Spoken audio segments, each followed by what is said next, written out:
Second last game of the night is going to have playoff implications. At 7:45, we got Kentucky, who's 3-5. Term number 7, Tennessee, who's 6-1. Tennessee favored by 16 points on the SEC Network. Brock Vandagriff has gone 100-175, thrown for 1,236 yards, 6 touchdowns, 5 interceptions. Demi Sumbo Karngbae has had 92 carries for 419 yards and 4 touchdowns. And Dane Keys had 39 catches for 587 yards and 2 touchdowns. Nico Iamaleava, I think I actually said it right that time. Let's go. It only took me 10 weeks of a college football season. It's gone 108 of 170, thrown for 1,413 yards, 8 touchdowns, 4 interceptions. Dylan Sampson's had 149 carries for 838 yards and 17 touchdowns, and Dante Thornton Jr. has had 12 catches for 365 yards and 3 touchdowns. Tennessee has gone 84 of 26 against Kentucky all time. Last 3 games have gone to Tennessee from 2021 to 2023. Stoops is 2-9 against Tennessee in his career, and Heupel is 3-0 against Kentucky in his.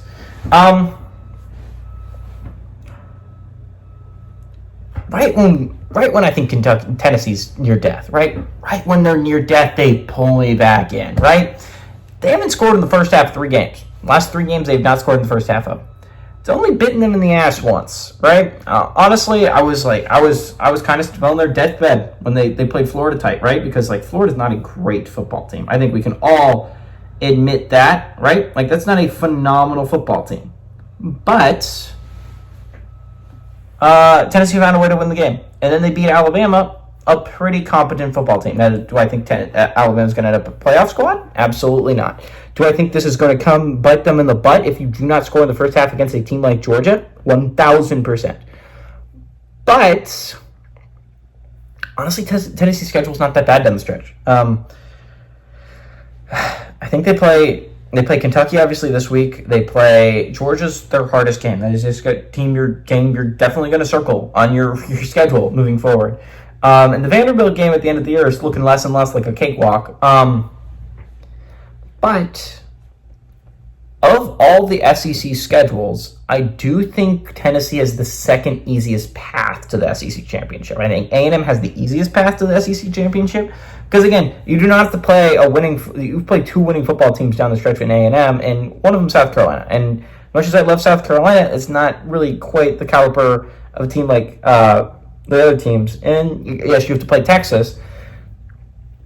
Tennessee has to play Georgia, and that's the game, right? I think chaos could happen in the SEC this year. I wouldn't be shocked if crazy things happened. But I do think most of these teams are going to hold serve, at least until they play each other. I wouldn't be shocked if Georgia, again, falls out of this race almost entirely. They have a really tough schedule up ahead. I think they lose to Florida this week.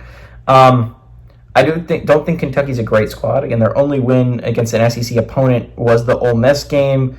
A game they arguably should not have won. I mean, a very impressive Kentucky win. They've beaten a good Ole Miss team on the road, but they haven't really done anything good since that point. They lost to Auburn last weekend, and although I do think Auburn's a solid football team that just has had bad luck recently, Kentucky's not a good football team. They have not shown it for a while that they're a good football team. And while I don't think Tennessee is a great one, I think they're a little bit of fraudulent contenders or whatever. I do think they're a significantly better team than Kentucky. Give me Tennessee to win and Tennessee to cover at home.